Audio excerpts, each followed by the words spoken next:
Welcome to our panel on community response to mental health crisis. Thank you all for being here this evening. We relocated to this room due to some audio-visual challenges in the larger room, so I hope this is all comfortable for all of you. Before I introduce this distinguished panel, and we're very pleased to have all of you with us this evening, thank you for being here to share your expertise. I'm going to ask a member of our board, NAMI Racine County. By the way, I'm Pat Bohan, president of the board of NAMI Racine County. I'm going to ask Tony Hammis, who is both a board member of NAMI Racine County and a Caledonia Village trustee, to join us to share a few remarks to start things. So Tony, please come forward. Let me come up here. I'll switch with you. Over here. I'll rotate here. First of all, my apologies for the smaller size here with downsized today, but thank you for making this work. I want to start out by saying how we interact with the mental health community can have major effects, and how our law enforcement interacts with that community can mean life or death. Some law enforcement agencies take it upon themselves to get specialized training to work and interact with the mental health community. This specialized training is known as crisis intervention training. Excuse me. This specialized training is known as Crisis Intervention Team Training, or CIT training. Crisis Intervention Team Training is a community initiative designed to improve the outcomes of police interactions with people living with mental illness. CIT programs are local partnerships between law enforcement, mental health providers, local NAMI chapters, and other community stakeholders. CIT programs provide 40 hours of training for law enforcement on how to better respond to people experiencing a mental health crisis. CIT is not just training. Effective CIT programs are based on strong relationships between law enforcement and mental health care providers, families, and people living with mental illness. CIT is a long-lasting, evolving partnership based on mutual goals. And I am proud to sit here and announce that the Village of Caledonia Police Department reached 100% of CIT trained officers in March of this year. And this is a goal they set and reached, and every new officer will be enrolled in the program to maintain this 100% achievement. So I'd like to give Caledonia another round of applause for this. Thank you. And thank you everyone for being here today. I really appreciate it, and thank you for all that you guys do.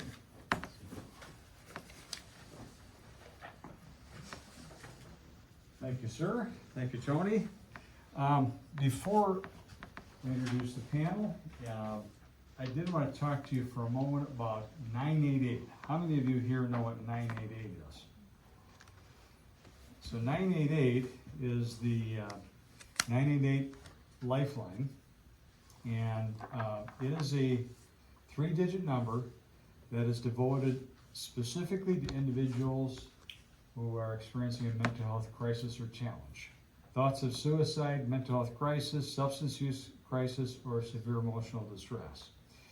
It is distinct from 911, which we know encompasses many other emergency situations, including medical, fire, reporting a crime, disaster response, life-threatening situations, and 211, which is more of an information referral service. So 988 was launched in July of 2022 nationally. It actually was a replacement for what had been a 10-digit national suicide prevention lifeline.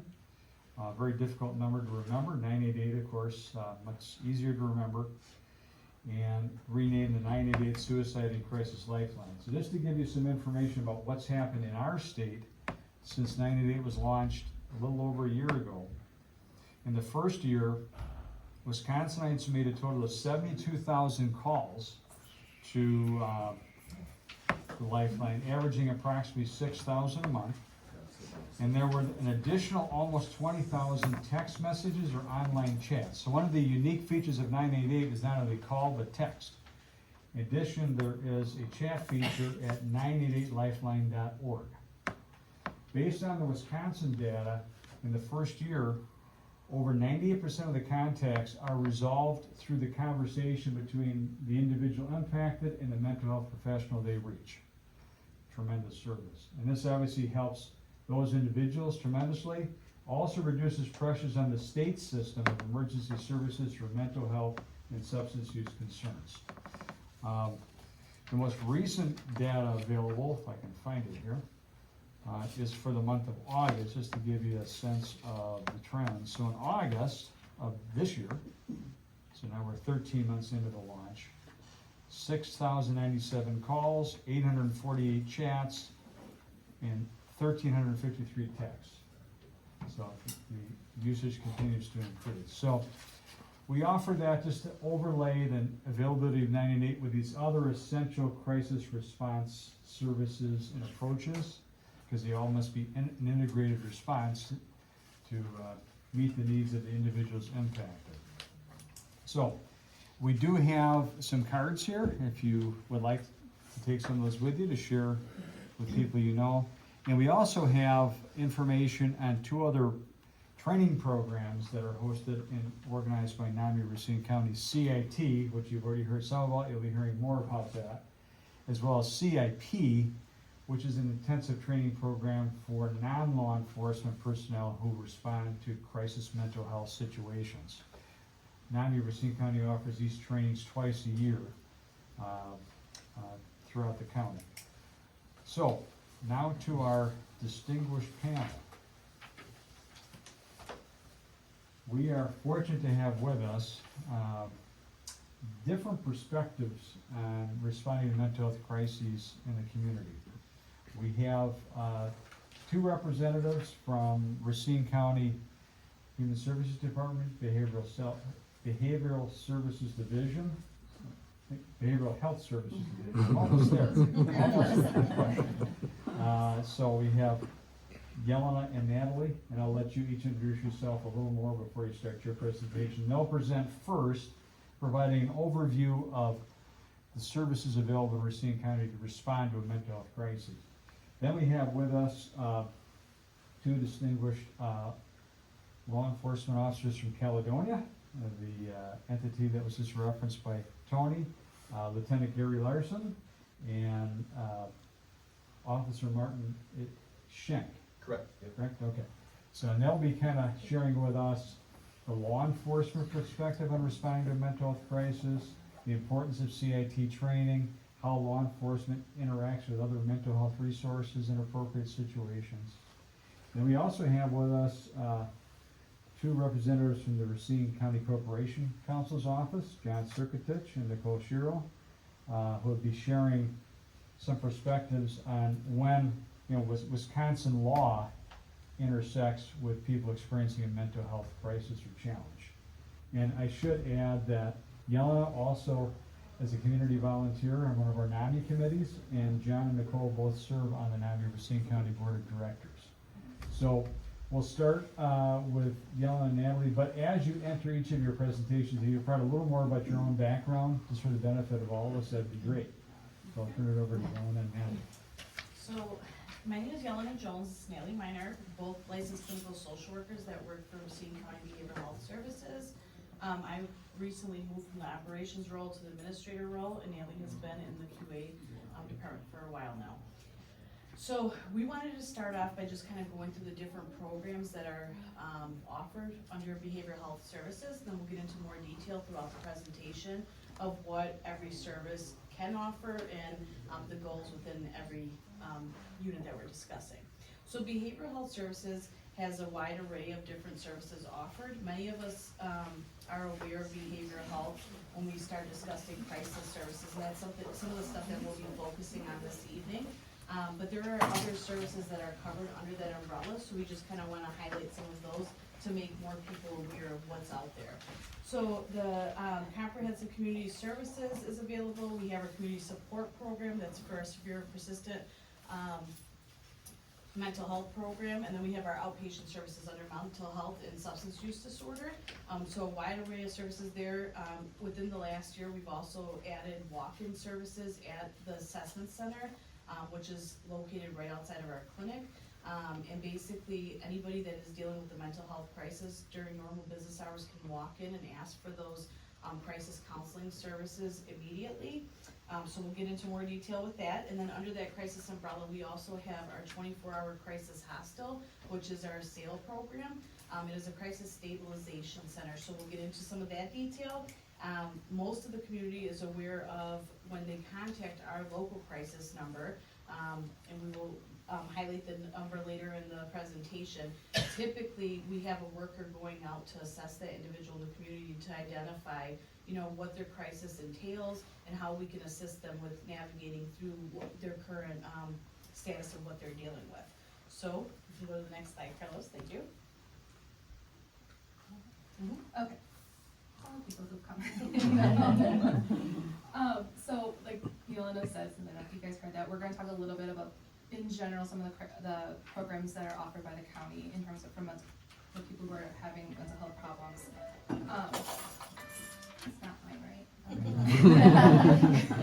That's always the question I have. So the first thing we wanna talk about is CCS, Comprehensive Community Services. This is a case management type of service for someone, it can be a child through an adult, and the focus is on recovery based. So it is consumer driven. What I mean by that is that they develop a treatment plan with you, develop on what you wanna work on, and it's all dependent on what you find important and what is your personal goal. So as long as you continue to, meet the functional screening, you continue to have Medicaid, you continue to have things you wanna work on, you are eligible for that program. Many people who are in that program have a case manager, what we call a service facilitator, who comes and meets with you and helps organize these services. They have sometimes a service provider who comes and helps people learn the skills they need to succeed in the goals that they've identified. So, like we said, you must be a Racine County resident, you must have Medicaid to be in that program. That is a Medicaid service. It's for children about 5 years old and up, so you can be in it for a very long time. You can meet all your goals, decide you want to discharge, and then come back, several months later, a couple of years later, depending on what's going on. So you can kind of come in and out of that program as needed. And yes, the one caveat I want to make sure that you guys are aware of is that when you're in CCS is a special program where, like some insurance companies, you must see providers within who are in that network. So, if there's a concern with you wanting to change doctors or change your therapist or something, we can talk more about that if you were to call and want to be in that program. So, but that is part of that program. You can go to the next one. Thank you, Carlos. Sorry, I can't see you exactly. So our Big community, thumbs up. so our community support program, oftentimes the acronym CSP is used, is an intensive case management program. The program was created to help individuals live in the community independently that may be dealing with some severe and persistent mental health issues. What is interesting about this program and what makes it very helpful is that there's a psychiatrist in our RN that work directly with the program members and the case manager assigned to that individual to make sure that their stability is maintained while they're in the community. So oftentimes if someone's beginning to decompensate, the psychiatrist will be contacted. If a med adjustment's needed, they need to be seen, whatever it may be, we are able to do that within that program. Individuals that are interested in CSP must be 18 years old. Typically, an individual will try CCS, which Natalie just kind of explained, before they go into the CSP program. So CSP program, typically, when you're enrolling in CSP, many of times, individuals that are dealing with severe and persistent mental health issues may have appointments at, clinics in the community, and sometimes they may miss their appointments because of instability or other unknown reasons. And many a times, some of those outside providers are no longer willing to see those individuals. So with CSP, nobody is kicked out of the program for that. What we end up doing is the case manager that's working with that individual we try to create like a wraparound program to ensure their stability and make sure that we're promoting as much independence as we can in the community.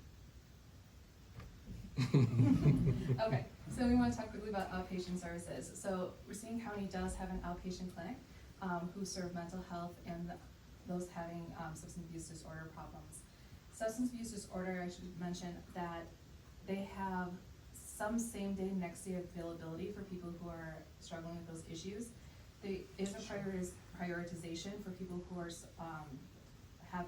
pregnant women who are suffering from those issues, and also those who are using IV substances. So we'll talk about how you can refer, people to that program in a second, but they do individual and group therapy for both. They have medication management there, and also we are the place where everybody who receives an intoxicated driver ticket comes and gets an assessment as well, so. I forgot my glasses, so don't judge me. Like, what's And it's next? kinda hard to be like. That I slide's a got little some too small for readers me. here if you want. Thanks, Pat. So, crisis services, and this is, majority of what obviously all of us are highlighting in the panel tonight, of what services are out there for Racine County when an individual is dealing with a mental health crisis. So just to highlight a few things, I'm gonna kind of jump around the slides. When you see the crisis line, that 638-6741 number, same as Pat highlighted the 988 number, which individuals are remembering and obviously accessing. Racine County has had this crisis number as well for a very long time, 24 hours a day. An individual can call, it can range from somebody being concerned with their neighbor, loved one, to somebody dealing with their own mental health issue and just calling in and trying to kind of have a discussion. They may not need or require any immediate needs. Other times, it can go to the opposite avenue where there's immediate intervention needed, and that's when crisis services will basically send a referral over to our mobile response team, and they will go out. So, So the crisis line is our front door for all of our services. So if you have people have questions, people wanna learn about any of the programs we've talked about so far, they feel like they need mobile response to come out and assess, they wanna talk to somebody, they maybe wanna come to our sale program, which we will talk about those things in a second. That's the number that everybody wants to call. So, as Pat was talking about the 988 line before, that's a great resource, that's a really great resource. What they will do is if they find that while they're talking to you, like, they think that maybe you need some direct intervention, or maybe you need somebody to come out and talk with you, they will forward your call to our line. And so you will get then somebody from our crisis to come out and talk with you there. So our mobile response and crew that you see highlighted at the top, that is another unit that's 24/7. Those are those crisis responders that will actually go out anywhere in the community. Many times folks think that we're only responding to schools or hospital settings or some type of community, place. That's not true. We come out to homes, we will come out and talk to anybody, even if the individual's calling us and they're dealing with, it may be suicidal thoughts, they may have, other things going on, or they're just simply contacting the line, like Natalie referred to. You can contact the line and just, you're attempting to navigate services within the county, that would be a great place to start, and those crisis workers are trained to provide the necessary information that you're requesting. So our mobile response team, basically, if we are called out, individuals, it's almost the scare of like this young man sitting next to me in the uniform where you're like, oh, who is this? Or we come with our black little social worker sweaters. That's not the case. We're coming out to really assist the individual, and we're really trying to break that stigma of when they see, even if law enforcement happens to be there first, and they may have been called out for something, and they in turn are turning it over to crisis workers. We're not trying to intimidate anybody. We're trying to come out and come alongside them to help them really navigate the mental health system. So with that being said, there are other options. Individuals that are dealing with the mental health crisis, at times they may not require them going into a mental health hospital. That's not what they may want to do at that given moment. They may want to get into outpatient services. They may need to get out of their current environment. And that's when we start talking about our SAIL program, our crisis hostel. Individuals come there, another 24-hour unit. Individuals are able to admit on a voluntary basis. Normal length of stay is about 3 to 5 days, and the goal of when someone is at SAIL is to connect them to outpatient services or whatever other resources that they may be looking for. And I think the one thing that we always highlight, because our social worker lens comes out first, if those hierarchy of needs aren't met for an individual, housing, food, the basic essentials of living, obviously the other stressors are gonna pile on. So we really try to assist with connecting them to those services. Want to talk about the assessment center? Yep, so the assessment center, as Yelena kind of mentioned before, is a walk-in crisis counseling center. So if you're having you just wanna come in and you just wanna talk to somebody, it's not therapy, but it's somebody to come and talk to in person. So it is open from Monday through Friday from 8 to 5, it's at the Taylor Avenue building at 1717 Taylor. And it's really, you can come in one time, you can come in a couple of times, until your crisis is resolved. They will also, by the way, talk to you, not only try to resolve the crisis you're having in that moment, but try to link you to the resources you need to maybe stem further crises from happening in the future. So whether that's linking you to mobile response, referring you over to SAIL, connecting you to your outpatient treatment provider, whatever that could be, is to try to look at the person as a whole person and figure out what is going on and what they're trying to do. All of these crisis services are trying to work with the consumer to try to de-escalate the situation. You know, you are obviously the best knowledge source of your own lives and what works for you. So to, you know, help you engage in treatment, to help people to return back to and come on a baseline status. So. And I think with the assessment center in the past couple of years, obviously we've tried to, and obviously staffing comes into that, and other community resources that are out there for therapy. We know there's unintentional barriers there. There's you know, not enough therapists out there. There's not enough ways to access different services. Sometimes folks have to wait for an appointment for an extended period of time. So when the assessment center was created, it was really to try to knock down those barriers for Racine County, to allow individuals to have that access immediate, especially when they're dealing with those different crises. So we know, like, sometimes, like Yelena was saying, you know, you might not be able to see a therapist for 6 months, you might not be able to get in to see a psychiatrist for a while. The crisis counselors at the assessment center can help kind of bridge those appointments, you know, to have someone you can talk to until you can get into your provider. So. And for the sake, because I realized we never mentioned that, 1717 Taylor Avenue, the south entrance, right when you walk in the first floor, that's where the assessment center is located. Yeah. Next slide. So we have important phone Yes, numbers. sorry, you had a question? Yeah, will the mobile response go to a school? Yes, Absolutely. we will go anywhere where the crisis is. And how does that happen?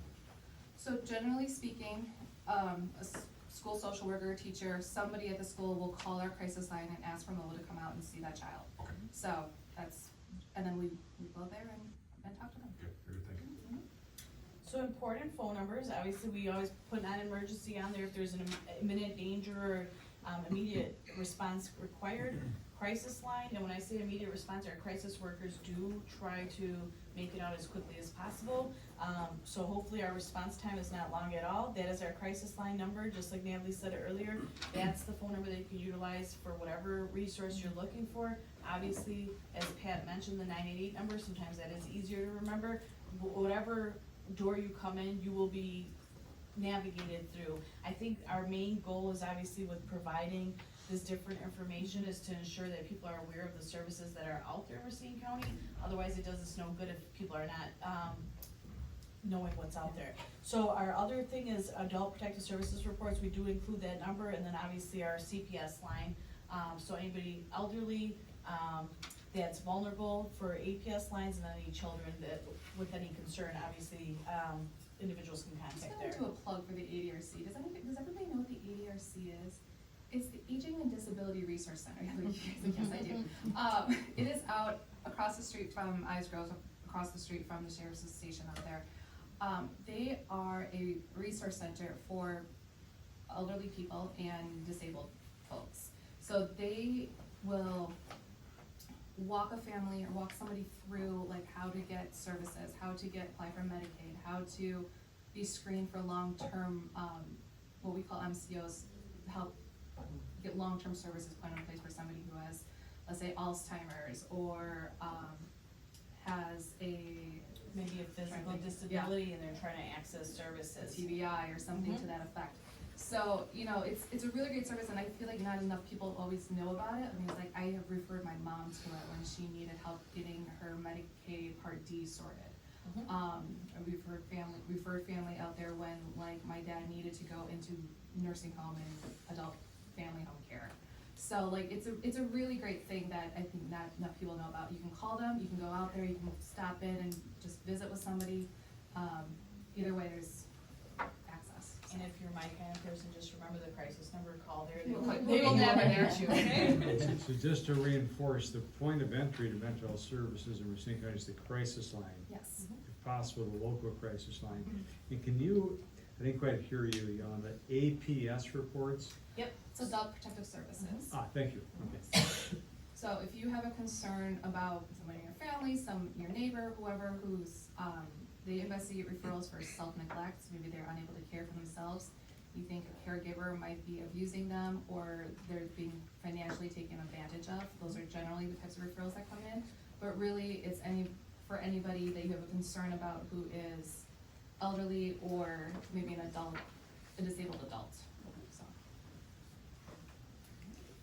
Sorry, really quick, when you were talking about the ADRC, you were saying they help with, like, if you need to have someone go to, like, a, Nursing home.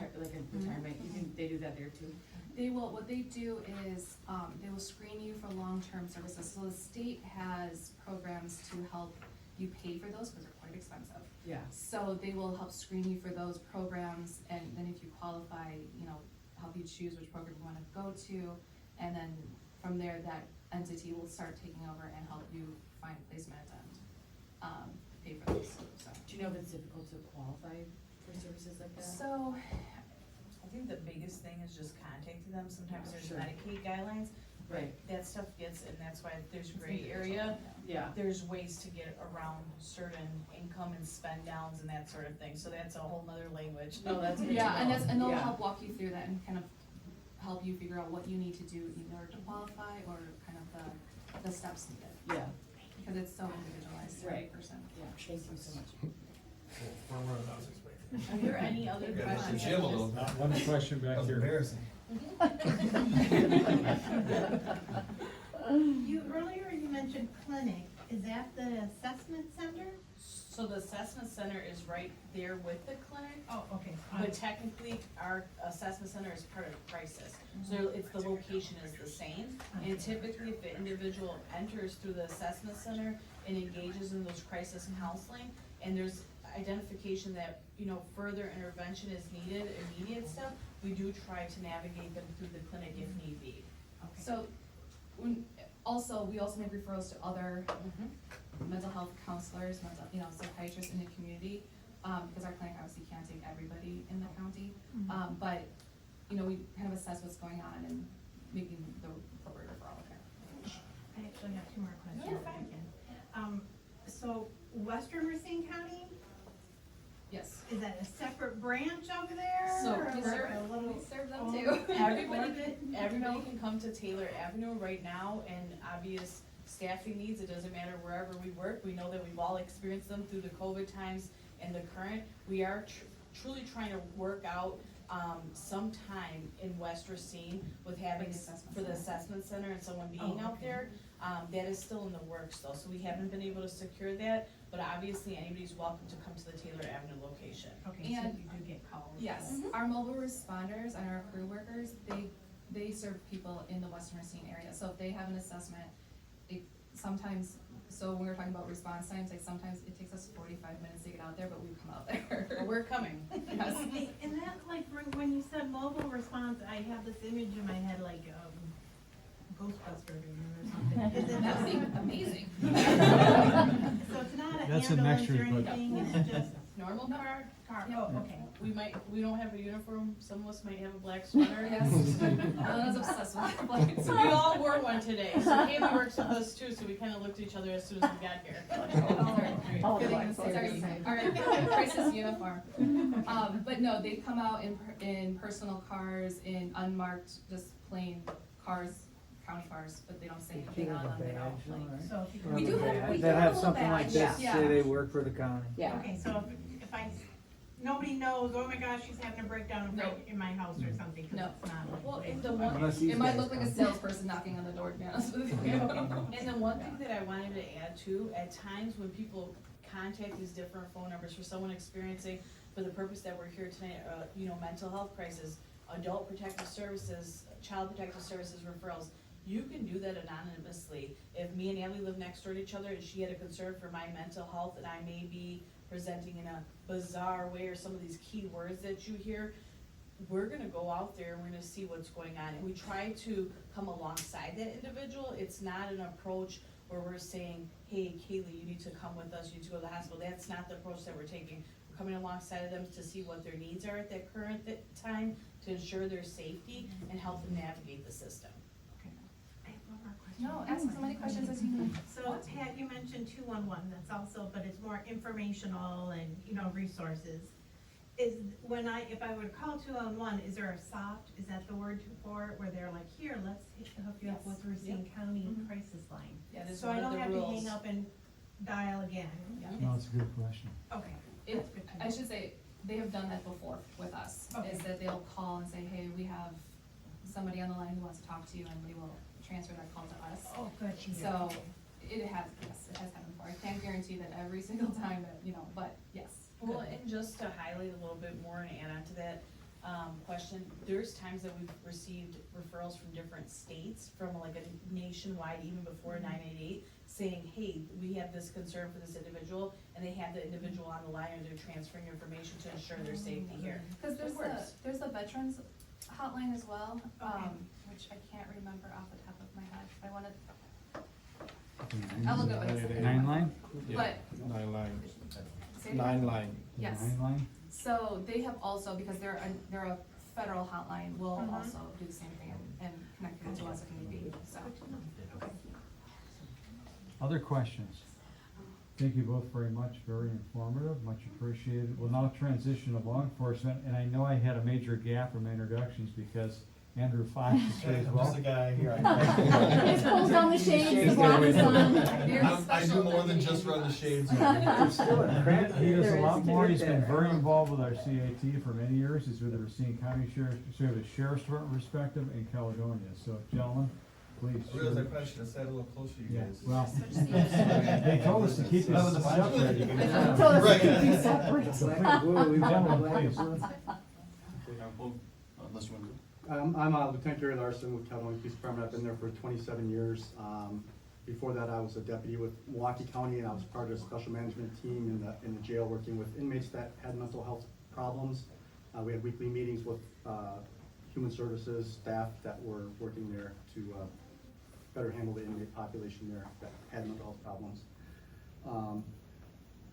Back when Toby Shy was chief, CIT was relatively new to Racine County, and when we had some command staff meetings about CIT, and we felt it was very important that all the officers had the tools that CIT would be able to train them in handling people that had mental health crises.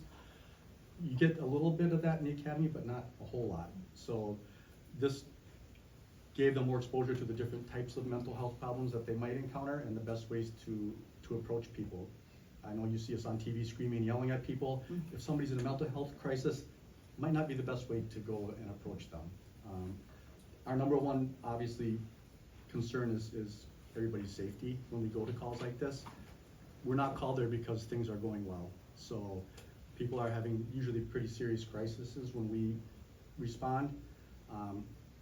We're really happy with the mobile response team now, and that's been a big help in the county. Can you talk about that interaction a little bit? Yes, absolutely. We had one, I think it was even this year, where a young man was having a crisis. His mother called us. She was very concerned because she said, if the police come, he's gonna fight. He's gonna cause all these problems. He's okay with me, but he's agitated. We contacted the mobile crisis team, and we worked it out that we were gonna have officers posted very close by, and they were gonna go, and if they had any problems whatsoever, we're right there. We could be there in a minute. It ended up working very, very well. We ended up not having to respond. Yeah. But it's nice to have options that we can, and we work together to try to figure out the best ways to help families. And we go there, you just see the families are so stressed out. Everybody's very stressed out, and we wanna find the best options to help people. Good afternoon, my name is Martin Schenk, I'm a police officer with the Village of Caledonia. And so to add on that, we think that CIT, or Crisis Intervention Training, is very important to our department. I started in September of 2016, and October of 2016 is when they sent me to CIT training. It lays down a very good framework for being able to speak to people in a crisis. And throughout your career, you're able to build on that. You learn a lot of different things that you wouldn't have otherwise thought about, including like the number of officers that are there. One thing that I will do if I'm the first one on scene, and I hear another officer call on scene, I may be, all right, well, coming on, his name's Lieutenant Larson. I've known him for 7 years. He has decades of experience, and he's just coming here to, to observe what I do. There's no other action being taken.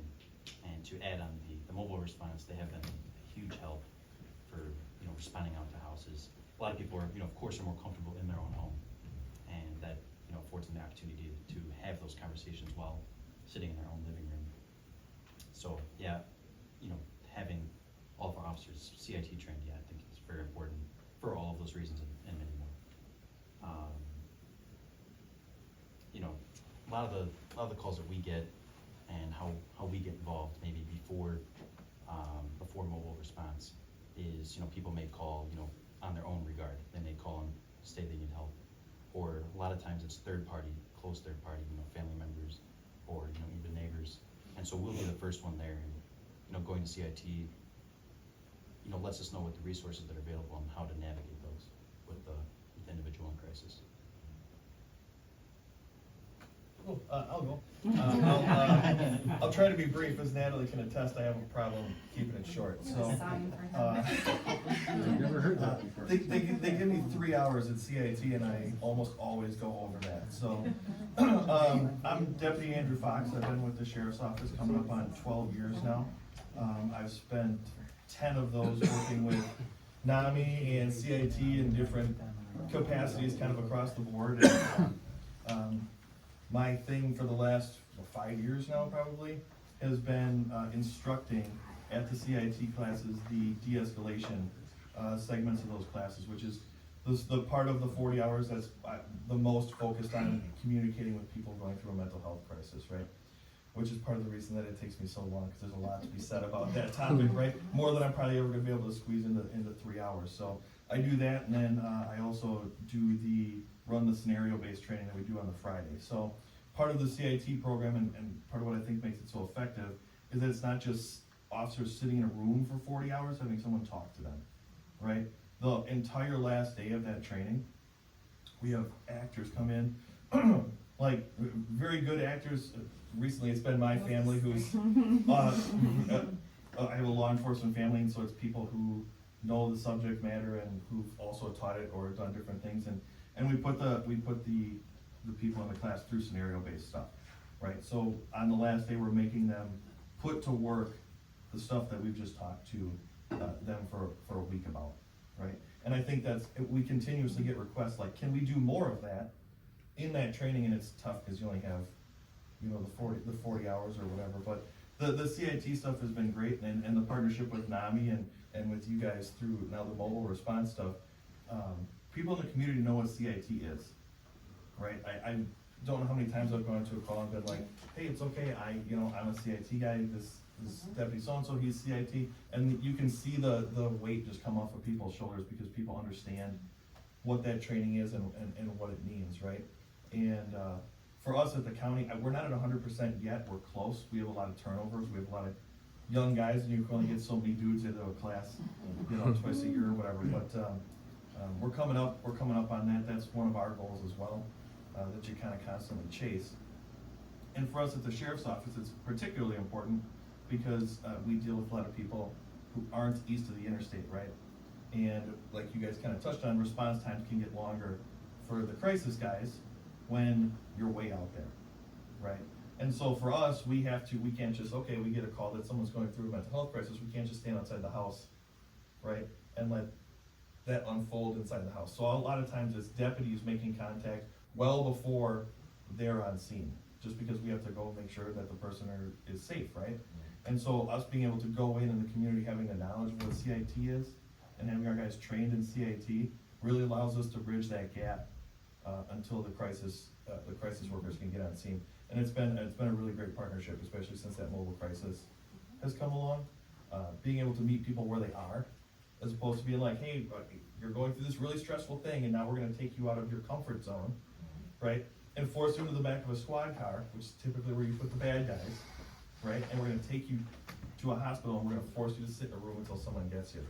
That's not effective, right? In most cases, I would argue, it's not effective. Sometimes there's additional medical issues going on, you have to do that, but if 99% of the time we can be meeting them in their comfort zone and being alongside you guys to work with individuals through those problems, that's really where we can make the most effective difference, and it's been really good, that way, so. So CIT is a national model, it's based off of something called the Memphis model, that unfortunately started after an adverse action in Memphis 15, 20 years ago. Yeah, 2006 or 7, something like that. It feels like it should not have been that long ago. But, so that's kind of where it started, and it's spread and grown, and the original, once that got put in place, some of the original members of the CIT committee, I just actually recently had to give up my spot in the CIT committee because of other duties I have at work. So, Thanks that's why I noticed, yes, so. They both got replaced, no worries. We did both get replaced by very competent people. Yes. There we go. So, two of the original members of the committee, though, went to those original trainings and brought that back to Racine. So what it does over the course of 40 hours with law enforcement, and we try to keep the classes small, like 25 people, because we want to make sure we're getting really good individualized interactions, that we are tailoring the classes to the needs of those officers. And what they're trying to do with those 40 hours is, one, give officers who may not have any knowledge about mental illness to begin with some base knowledge, things about basic mental health diagnoses, trauma-informed care, interacting with kids who are going through mental health crises, de-escalation, and then Andy said that hands-on training, which the actors are, I'm not saying this just because they're his family members, but they are really great, and we encourage them that if an officer missteps during the scenario, you know, they are free to react as if they misstepped. So if they misstep, they're free to amp it up, and then the officer then has to work on de-escalating that situation again.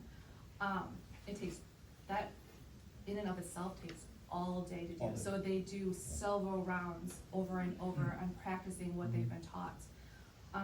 We do a training about 51, about vets who are going through crises specifically, all kinds of other things. And then the CIP course is like that, but it's a 2-day training for people who are not in law enforcement. So that could be any one of you. It could be somebody, we've had library members before, or library staff. We've had people from HALO, from Safe Haven, from all different agencies throughout the county who, you know, are seeing maybe people who are having mental illnesses come through and experiencing crisis, and having, you know, trying to interact with them as de-escalate situations in their lobbies. The COs from the jail sometimes go through those programs, this in the 911. Our dispatchers people, yeah. will do it, which is a great place, because then if someone's going through a mental health crisis, when they pick up the phone and dial 911, their first interaction is with a person who has training in this exact thing. So, you know, you're automatically coming into it with a person who can understand the situation a little better than just a random voice on the other side of the phone. So. And then they can divert that person to us or to whoever in a better manner. If you were to call 911 and ask, and you're working with somebody who's having a mental health crisis, you can specifically ask for a CIT trained officer too. So I just want you to know that option is out there. It helps that it's almost ubiquitous at this point. Yeah, so if you're calling from Caledonia, they're all like these guys, you know, you can call and ask for a CIT officer. The strong likelihood is the guy that's working your area probably already is anyway. So it works really well. Is that the only reason why the cops are on site, is because they called 911? Yes, so Generally speaking, yeah. So if you call that crisis line, the cops aren't coming, it's like It's us. 911? Yeah. Yeah, I would say you step in going. it can depend, because if the call to the crisis line would reflect someone who's like in immediate danger to themselves or others, we'll come. Okay. Right, because they're trying to funnel that to protect that individual and the community members around them. So then we would show up for that, but by and large, the 988 calls, it's gonna be just them. And I guess I'll just highlight real quick, sorry. Our tolerance level in crisis is obviously a lot higher. So the reality is, yes, if there's imminent danger, they're coming out, but the one thing that we've been working on for the last couple of years now is making sure that the community is aware that a crisis worker can respond, and that's when we refer to the crew model, and really all of our crisis workers are considered that, so it's the County Racine Essential Worker. So we've been teaming up with law enforcement from behavioral health services for about the past 2 years and having meetings. Initially they were monthly, we moved to quarterly, they're getting back to that status. With being monthly, with just trying to roll out different initiatives, but what we're really trying to do is get with every different municipality that joins these different meetings, and we're discussing the different issues of us coming to the scene and how we can kind of navigate the system with consumers and et cetera. So if you do contact the crisis line, many times our last resort, obviously for safety concerns, we're gonna utilize law enforcement, but we want the community to be aware that we're able to get out there by ourselves as well. What crew is trained to do too, and then I swear to God, I'll let John talk. Is John's gonna like I throw feel like I'm something gonna at let us. these I know. guys talk. I don't know a lot about It's like it. Lieutenant Larson, you know, he identifies somebody who they've been out a couple of times on now and feel like they need additional assistance. He can contact our crew team too and say like, hey, I think this person might need some engagement from you guys, and we will try to go out and engage without a crisis happening, and try to do that early engagement and early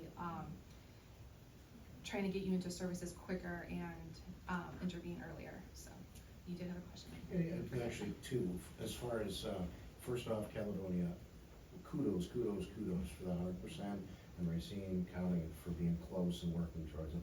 Do we have numbers about like City Racine, Mount Pleasant? City Racine had reached saturation But they've a also few years had ago, but they've had a lot of turnovers. So same thing. So Yeah. they're in the same kind of boat that, I think everybody is. Countywide, all the agencies are kind of in that same boat. I would say maybe 5 years ago, almost all of us were at 100%. But then just through natural turnover and stuff like that, it becomes difficult to, New hires. you know, to maintain that. So, but I would say, and I probably would end up being wrong about this, but I think everyone's probably north of 90%. Okay, good. You know, or 85, 90%. Oh, so, that is excellent to know. And then to the point about you can make the request of CIT, I've worked with people who are injured and dealt with. There is, I mean, some of the people I've worked with, not a general knowledge of the CIT availability at the request. But I like hearing that the 911 operators are, you know, CIP trained. Right. Does that indicate then that if they're hearing, you know, are they trained in a sense that when they're listening to the call, that they can sense that it is a mental health crisis, that they can actually refer to the CIT? Absolutely. And without having to have that request made specifically? Yep, and there's, I can think of a handful of times we have some members in the community, especially out like, out west, who, call quite a bit, experiencing mental health crisis and stuff like that, and our dispatchers are very familiar with those people and listening for those types of things, and they'll just route them right over to crisis. And I don't get a call, I don't get nothing, if I'm working the area, I don't even know anything's happening, Okay. because they're trained and know how to. It deal just with comes from a this. specific request, and I mean, I was speaking with a person last week. Brand, kind of new in the realm of working with a family member who has severe mental illness, or they're concerned. And it's like, they're scared to call Yeah. 911 because the stigma that's associated with it and stuff. And that's kind of where I'm going from is, we told him about CIT, I said, mention here, you know, this is an option. That's why I was asking about the training though, because if he hadn't been aware and he's just feeling dangerous, or not even really, Sure. then the CIP trained operators Could filter that out a little bit. The other thing is, one of the things about CIT in that we try to encourage in the class, and then that I've tried to encourage on the department, I used to be a trainer on our department too when I was on the road, is building partnerships with families who have someone who has, who goes through mental health crisis, right, or who has some struggles in that department. And, cause ultimately, as time goes on, a lot of the people, as they get older, the issue doesn't get better, right? Like, it's gonna continue to potentially get worse. God forbid that, you know, that's not what you want, but that's probably what's gonna happen. And we're gonna be out there a lot, right? And if we build partnerships with the families, then we can start to pick up on stuff, and the family can start to pick up on stuff before the big crisis happens, right? Probably last year, there's a family that we had like that, and all of a sudden, calls start coming in, right? And you're like, uh-oh, we can tell, here it comes. And then now you can reach out to the family and be like, hey, just so you know, we've been getting calls from your mom saying, et cetera, et cetera, et cetera. And then they come out and we can get these guys involved before it reaches a point where, you know, we're beyond help, or where something bad is gonna happen. So some of that CIT stuff is overcoming, like you said, that stigma, and building partnerships with families and individuals who suffer from mental health crisis, right? And that's a tough thing to do, overcome that stigma. But if we can get there, that's when this whole thing works the best, so.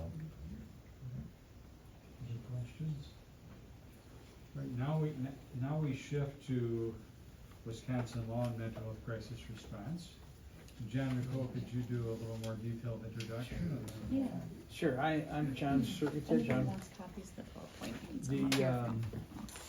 Principal Assistant Corporation Counsel. I've been a licensed attorney in Wisconsin for 30 years, 25 of which have been with Racine County.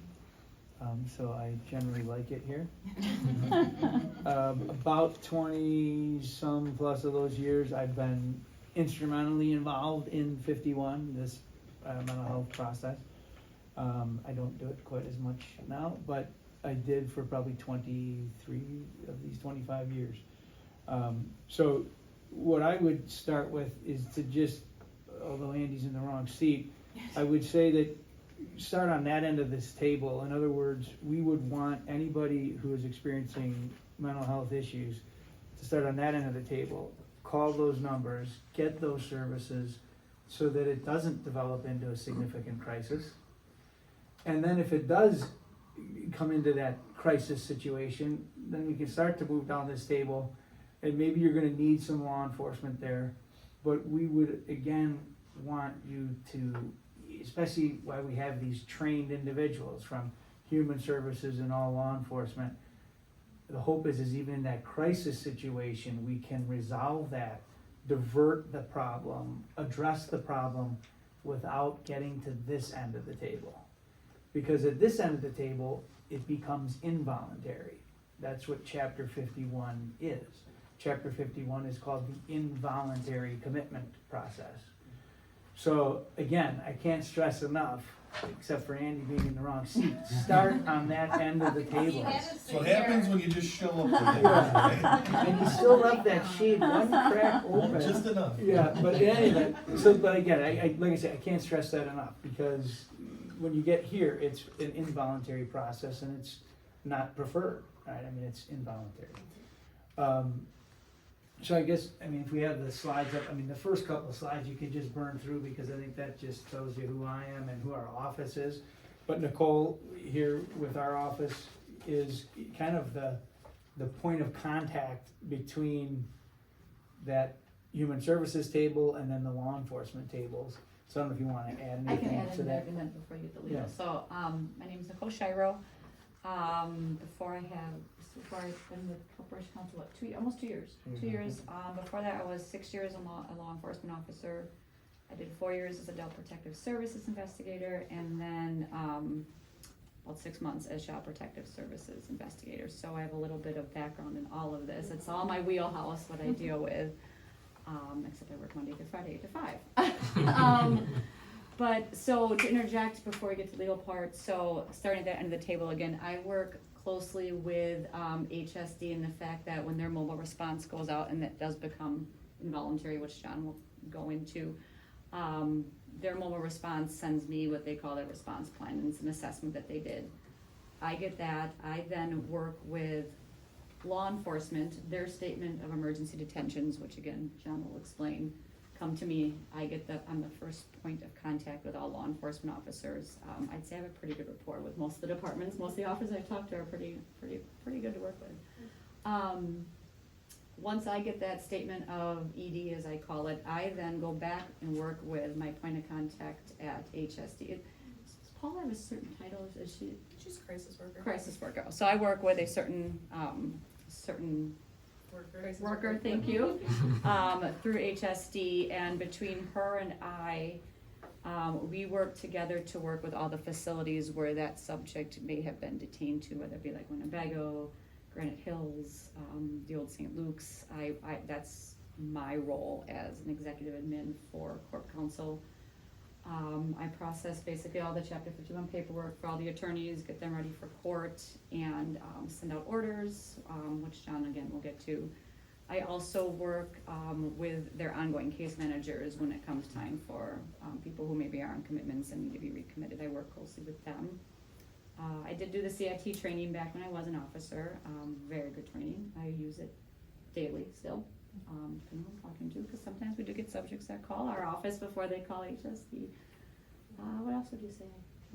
Kind of in a That's nutshell. about everything. I do a lot, actually. It doesn't sound, it's a lot. She does, yeah, all Some that and then days- some. Some days I'll process maybe 0 statements, and some days I have 5 that I have to process in a day. And it's a quick, like John will explain, it's a quick 72-hour turnaround. So we have to have everything bam, bam, bam, ready to go, know where the subject is, court dates, times, judges. I mean, I have to get that all ready within 72 hours, so. A lot of coordination. A lot of That's our coordination. glue. She A just lot won't of say it, but she is the glue. I try.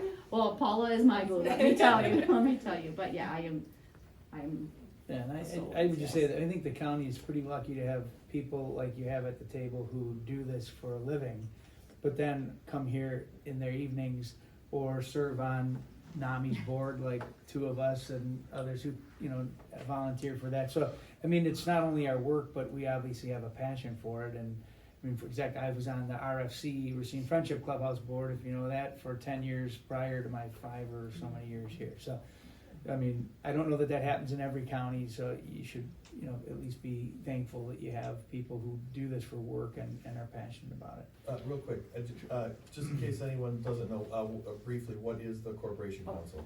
The Corporation Counsel is the legal office by statute that represents the county, and as part of our duties, we represent these 51 matters by statute. The Corporation Counsel's office is to represent the interests of the public in these cases. That's under 5120 sub 4 if you're really into statutory sites. But sometimes Rain Man here, maybe don't know that. Is there a test on this? There is. Yeah, so the only thing I would just highlight that we had on page 2 is just that Christine Gabron is generally been one of our main attorneys who does this, but she's currently on a medical leave right now. And so the other 2 attorneys, Erica and Sarah, who are listed there, do these. And then you have Nicole, and she has some backup at her office. That's Mariah is on that list. You have all those emails. We are public servants. Feel free to email us if you have questions, concerns, and if we can't help you, we'll direct you to people right who people, can. yeah. So I'm gonna go through this really quickly and give you a very general overview of Chapter 51, because I believe my time is up as I'm starting. So Probably my fault. We said sorry, John. I'll go through this Yeah, relatively you're gonna quickly. walk us all out, okay? But the slide that is up right now is the elements for a mental commitment or Chapter 51. And they are, you have to be mentally ill, dangerous, and treatable. Those are the main 3 criteria. It indicates you can be drug dependent and DD. It is true, those are in the statute.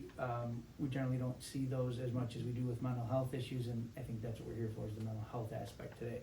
So those are the main 3 criteria. The next slide will then kind of give you a graphical depiction, flow chart of how these come into the system. And so I'll go through some of this, but on the left-hand side is the 3 ways that a Chapter 51 process can start. And then you'll get into the middle of that chart, and you can look at this on your own time, because we've got just a few minutes, guys. So we want to handouts up here to take with yeah, and there's some handouts so that we have time for questions if you have any. But then it goes through that process of an initial hearing, which is called the probable cause hearing.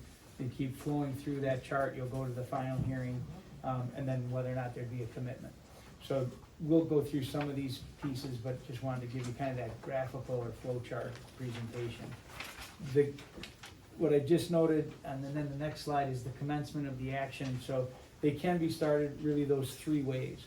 And the most common that you'll see in this county or any throughout Wisconsin or any state that follows the similar procedures, most people get into our system by law enforcement.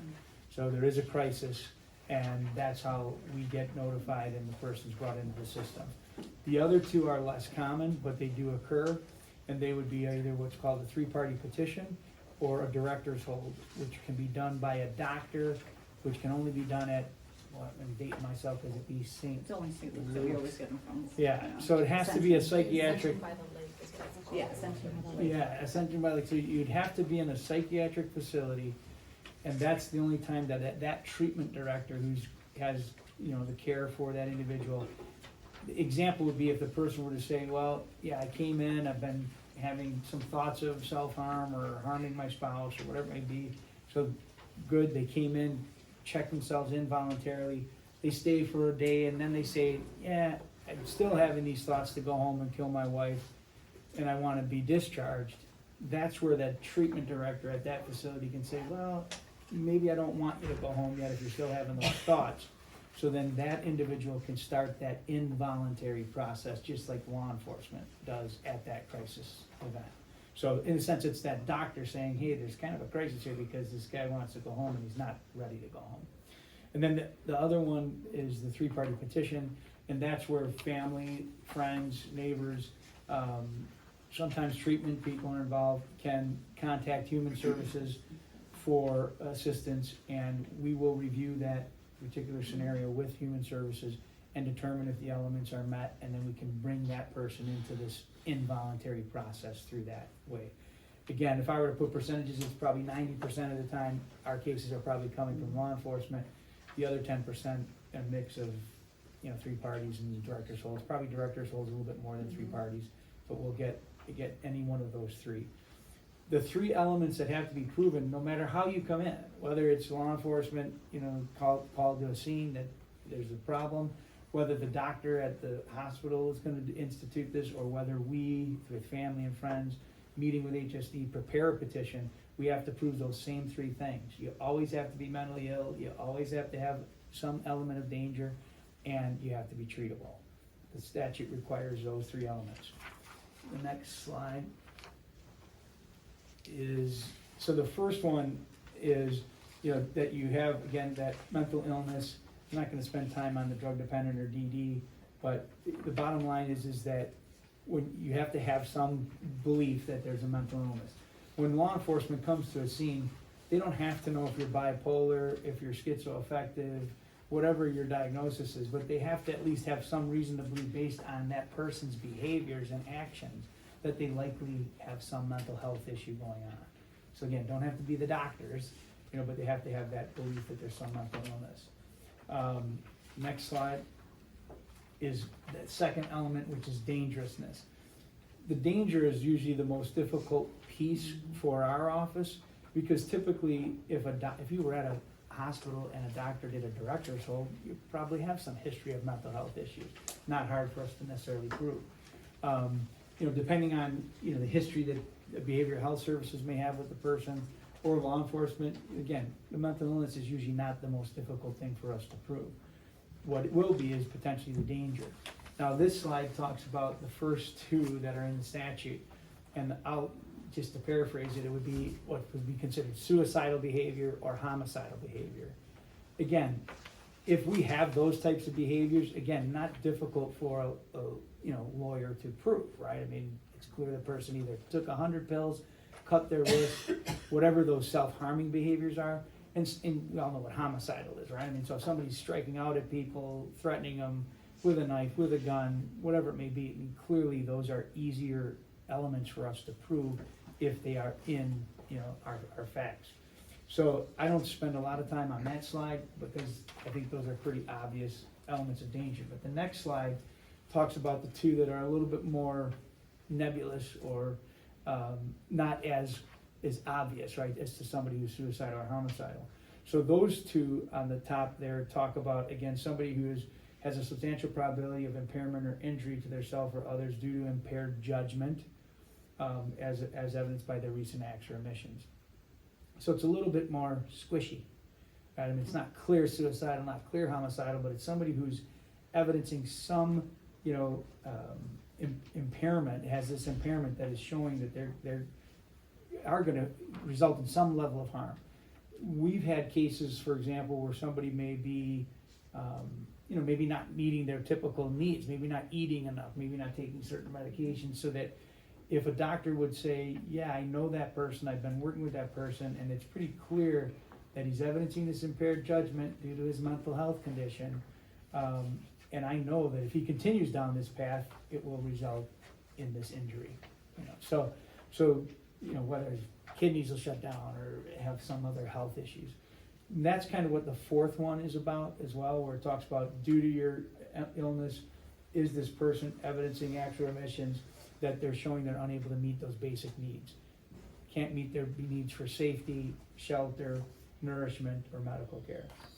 This one's a little bit more difficult because as you see at the bottom of that section in D, it talks about us then having to show that without prompt and adequate treatment, that a substantial probability exists that death, serious physical injury, serious physical debilitation, or serious physical disease will be imminent.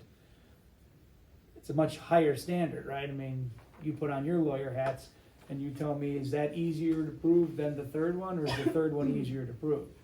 Third one doesn't require me to show that death is imminent, right? I mean, so it's clear how these are kind of, move down in degree of what I consider the difficulty to prove them, right? I mean, suicidal, homicidal, then this injury, and then that death, serious disease, or serious debilitation will occur.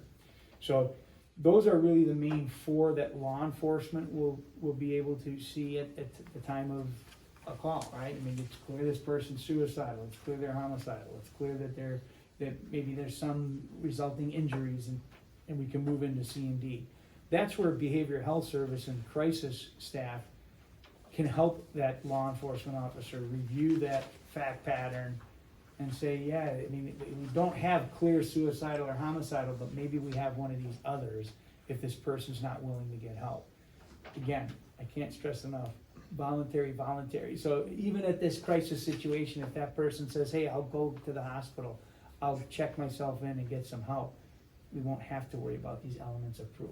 And that's what we hope happens. As it indicates there, you could be meeting one or two of these, right? You could say, I was gonna kill my wife, and then I'm gonna kill myself. So you meet both of those first two criteria. The fifth standard, I wanted to at least put on the slide here, which is, I think, the next slide you got there. So it basically is, I think, something that I think most advocates are aware of or have heard of. But it is, as you can see here, A and B are what are the statutory criteria for it. So I'm not gonna read those in interest of time. They are, I mean, not the most easy to understand. If you wanna talk about them, we can do it after. But essentially, it's when we have done a fifth standard petition, they are generally gonna come through that three-party process. And it's because we have to show that this person's incompetent regarding medication decisions. It's clearly a medical decision that a psychiatrist or a doctor is gonna have to tell us that this person, given their condition, can't weigh these options. But we have that, on this slide so that, one, I want law enforcement to be aware, so I even usually address this at the CIT training with those new officers and officers who get the training to say, this is out there. So that if it's possible, these families can be aware to refer that situation to HSD. We will work in conjunction with them and determine whether or not that standard is met. So I wanted to at least provide that information. The next is, the slide is that third element now. So we've gone through the three: mentally ill, dangerous, and now the last one is treatable. I'm not gonna go through this slide in detail other than treatable is something that our doctors are gonna tell us. And our doctors, if they diagnose depression or schizophrenia, I mean, they will tell me that, I've not met a doctor who says I can't treat that, right? They're gonna say I have an antidepressant medication for that, I have an antipsychotic medication for that. And so typically, if you have a documented mental illness, the treatability is gonna be, I wanna say, a shoo-in for us from a evidentiary standpoint. The last thing I would say, just on the bottom of that slide, and I've already highlighted it, is that HSD has to approve law enforcement's decision to do that detention. So again, that's why you see this crisis team and working with law enforcement, because it's critical that they work together to make the best decision on whether or not a detention should occur, where the person should be going, and things like that. I would also note at the bottom there, it does say that we can only approve a detention, this involuntary process, if a person will not voluntarily consent to get that help. And it has to be, as noted on there, this least restrictive, it has to be the least restrictive option for this person. So, I mean, we really do these as a last resort. You know. Can I say something about that, John? Sure. So I know we've talked about crisis and like early intervention and et cetera. So at Human Services, at Behavioral Health Services, we wear two hats. We have crisis services, and then we also monitor 51 things, like John was saying. So when a crisis worker goes out and does an assessment on somebody, they are doing those things. They're trying to de-escalate the situation, connect to resources, and then they have the tool if they need to, and the person is dangerous to themselves or others, and maintain their safety, to use that 51 tool to get them the help that they need. So it's like John said, it's the last resort. And actually, we have in 2022 more than 80% of the interactions that we had with people in the community resulted in safety planning voluntary services, outpatient treatment, and not going down the path of 51. Oh, go ahead. We're close to the end of mine. Just an example of, to the treatable aspect here. Probably the most common one that we run into, and you guys can probably attest this as well, that we run into in law enforcement is dementia. Because it's not treatable, it's a degenerative brain disorder and not a mental health issue. And so a lot of times, and this is ones that families struggle with, I would say the most, as loved ones age and get dementia, they start to have struggles, and then they end up contacting us, and unfortunately there's not very much that we can do, but that's where the ADRC and all those other places come in, right? And that's why it's important for us to get word on that stuff out, and like you said, people don't know what that stuff is, you know, and so that's part of CIT as well, it's like getting the officers to know what that stuff is, so that when we come out to the dementia crisis, we can be like, okay, I can't help you, and we can't chapter this individual, but here's these other resources, and furnishing people with those resources. So that's just a good example of what the treatable, non-treatable point would be. And John could tell you the exact decision that came out that made that. Well, the Helen EF decision is that case that came out about dementia, and again, trying to give you a real high level view of this as opposed to in the weeds, because some of that CIT training, I'll talk about that case. The reality is that case did really make a push so that demented people, right, and people with Alzheimer's and having these issues and aging are not going to be put through this 51 process. And so it was a good decision, but it also indicated that if you have a couple of these issues, for example, going on, maybe you do have some depression with that Alzheimer's or some other dual diagnosis, I mean, then we can still bring you into the system, work with the crisis people, the behavioral health people, and then we can even move you into a different system, which is called our guardianship, protective placement. We don't have time to go through that, but that's where we'll move you. We can move you into that system. So the next slide is, again, that graphical or flow chart presentation. So if you said on the left side, we've gone through those 3 ways you can come into the system. Once you're into the system, as Nicole started with, the statute says you have to have a hearing within 72 hours of that detention. And when you're in that system, a doctor, psychiatrist generally will see you at that hospital you're located at and make a recommendation for that upcoming probable cause hearing. So that's what you're seeing now, where I've got that circle kind of in the middle of the chart. So at that probable cause hearing, you can go to the next slide, there are the hearing requirements. We have these generally before our probate court judge. We have had, by statute, a court commissioner can do them. That did happen for a little while, but I think, Depends if, like, I'm sure on yeah, judges or someone's out, depending on health issues. few and but- far between though. Yeah, but typically a probate court judge will be the one hearing that initial probable cause hearing. As it indicates here, the psychiatrist who has done that exam of you in that time period will generally be able to appear by phone. That's by statute.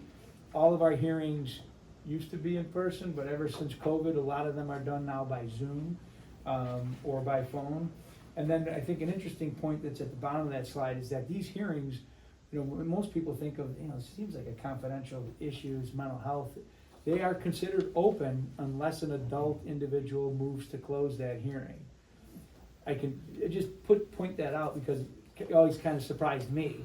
But the reality is that in these hearings, there's usually nobody there other than, if there is, it may be some loved one, but unfortunately, in many cases, these people don't have a loved one that's there for them. So, but I point that out. The flip side is if you are a juvenile, those are automatically closed, but they and their attorney could actually request that it be open. Never seen it happen. So that's kind of the probable cause hearing, how it works.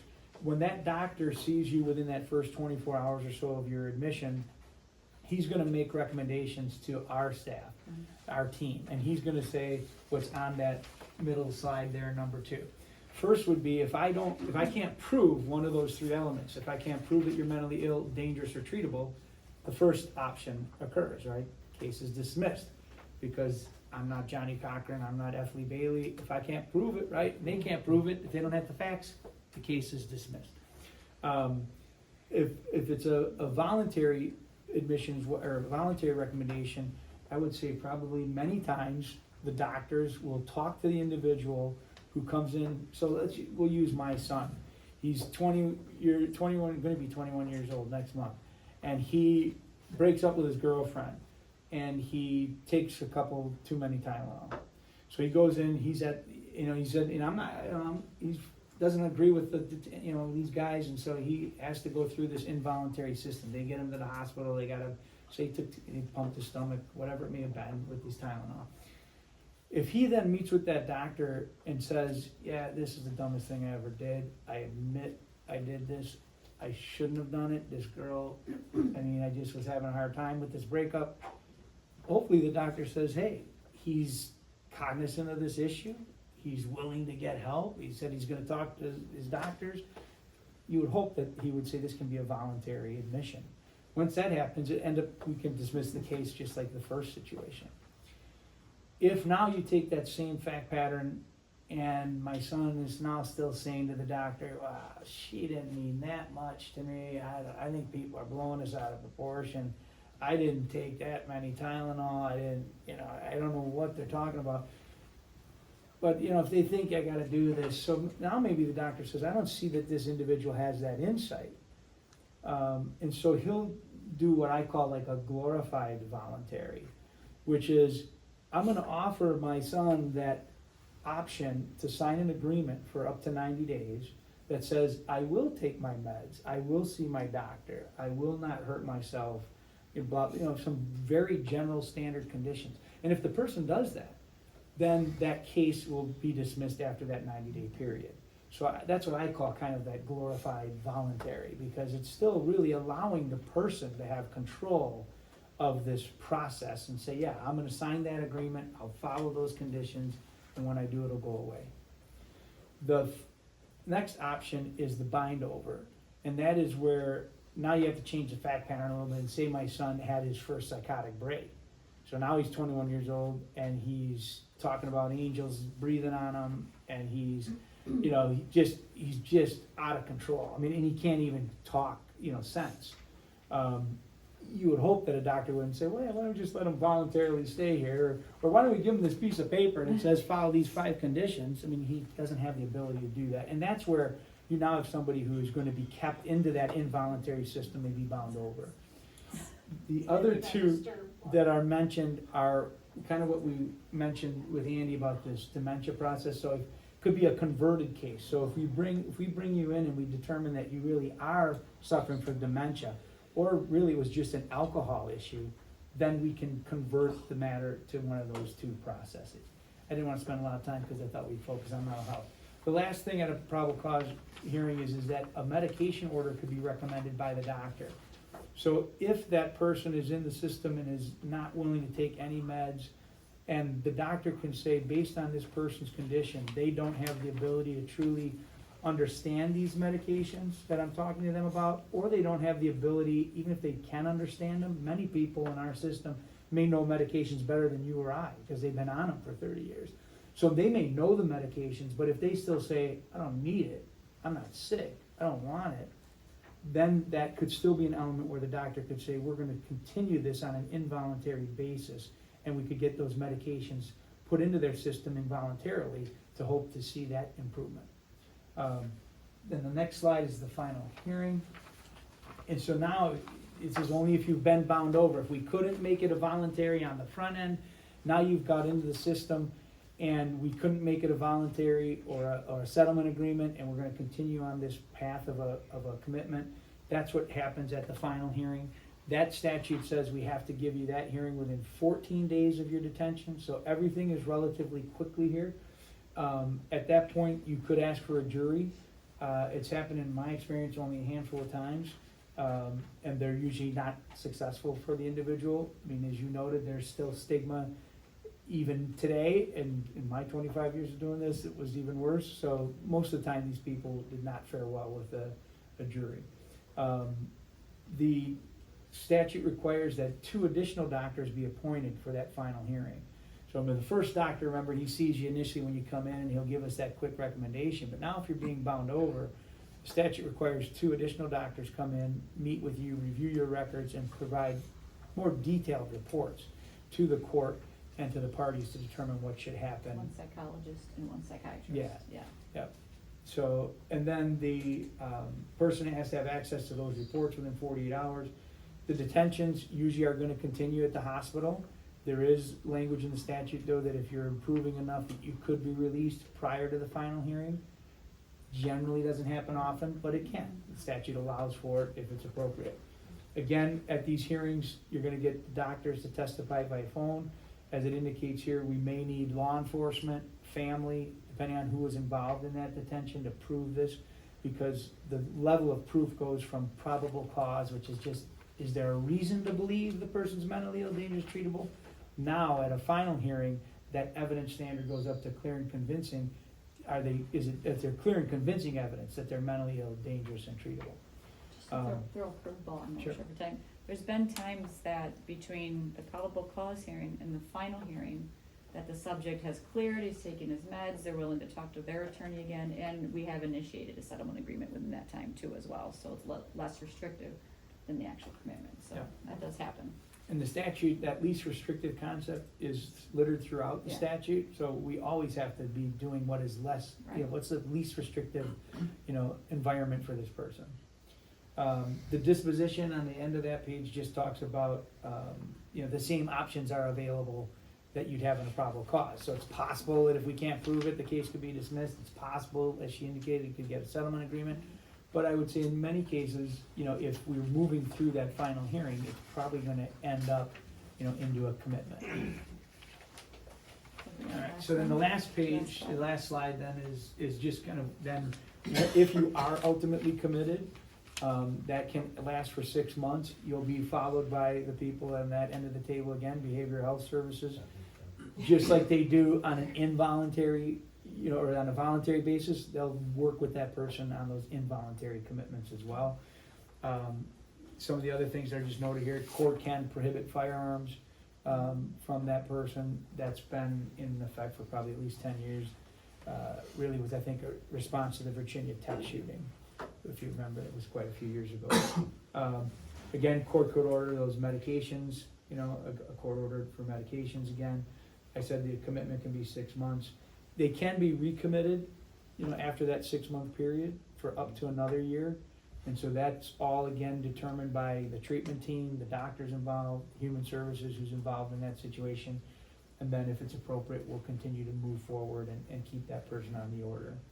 The last bullet point is if they're not following through, on any one of these potential orders, they could be brought back into the system. So again, assuming you went home, you're on your commitment, you stop taking medications, you become suicidal, your doctor, your family tells that to human services, you tell that to human services, your worker.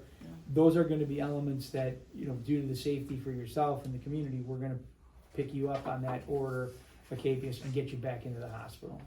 And again, we wanna do this all voluntarily, and that's what we're gonna put, but if you're not gonna do it voluntarily, that's when, unfortunately, our office will get involved. And that is the end of my talk. Well, Here's a question. Couple questions. Just on the recommitment, so up to a year, but at the end of that year, is the cycle repeated if necessary? It can, Yes. correct. having gone through 3 Chapter 51s in the last 2 years, I'm wondering if you have access to that when you see my son's identification and are able to see that history to know how to respond to him. So, sorta yes, sorta no. And the reason I Behavioral say health that is- services will absolutely have that Yeah, information. these So guys they have will, it. Brown The law and- enforcement Brown side, I and say Fairfax. sorta yes, sorta no, cause, we'll have a call history that we can refer to, but that would sort of require us to be going to the same address potentially, right? Where you'd be able to look back at a call history and see, yeah, okay, here's what's been going on the last handful of times. Or if it's been, multiple times over the course of the last couple of years, you might have individual officers that work that area, and they could probably speak to that more, that would maybe be familiar with, your son, and be able to work that way with it. Or we've had it, because we have a big county, like there'll be times I'm working a different area than I usually do, and we'll get a call and it'll be like, oh, it's a name that I'm familiar with, and I'll call the guy going. And they'll be like, hey, this is what's gonna probably work, there. We've had some talks on the higher end of our side, of like, is there a way that we can build flags into Phoenix, so that when names come up, we can have some history on that sort of stuff, but that's all back end stuff that's probably beyond me, maybe, Lieutenant, you have a better insight on some of that stuff, but I'm not sure Yeah. what you're working over there. We can put flags in Yeah. the recognition system, but if you're thinking like if I run somebody's name, does that come up in the, like the NCIC? No, it does not.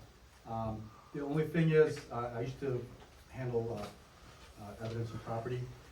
If somebody's picking up a firearm, they have access to see stuff that we can't see, so if somebody should not have a firearm due to some prior mental health commitments, it'll pop up through that, but I have to specifically request that. If something tells me something doesn't sit right with me, I call there's a unit with the state, a gun section. I can contact them, and within a day or two, they can run a check and they'll let me know, yes, this person can have a firearm, and no, they cannot. But just generally running somebody's name, no, that was not sure. We're new to Racine County, but where we used to live, there was a voluntary form that adults and special needs parents could fill out that alerted the police station, and I would highly recommend that. Yeah, we can enter flags for that, yes, and So we've had could people we call. come in and do that? Yep. Or does the adult have to do it? Like, does my son have to do it, or could we come in and explain things? Call me tomorrow, we can figure it out. Good, cause I'm tired of calling. And I know in tobacco, flags I'm too. assuming you're in Caledonia. because- Yeah. I have to say, Yeah. the third one, you Yeah. guys were utterly amazing and Yeah. were so kind and respectful to my son and to us that from the bottom of my heart's to you. I know you were saying flags as an officer, and I was a dispatcher, and my son just got hired with the county's dispatcher.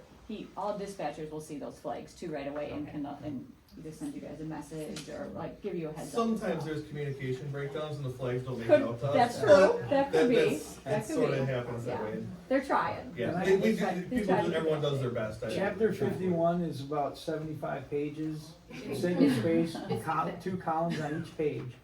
There are pages on confidentiality and what can be shared, and so. When you're an adult. Yep, and so Capable those, of and I don't wanna making your get own in, decisions. we're very high level, but that's just a piece that you're dealing with. But again, from behavioral health services standpoint, we will have that history because we're in that system.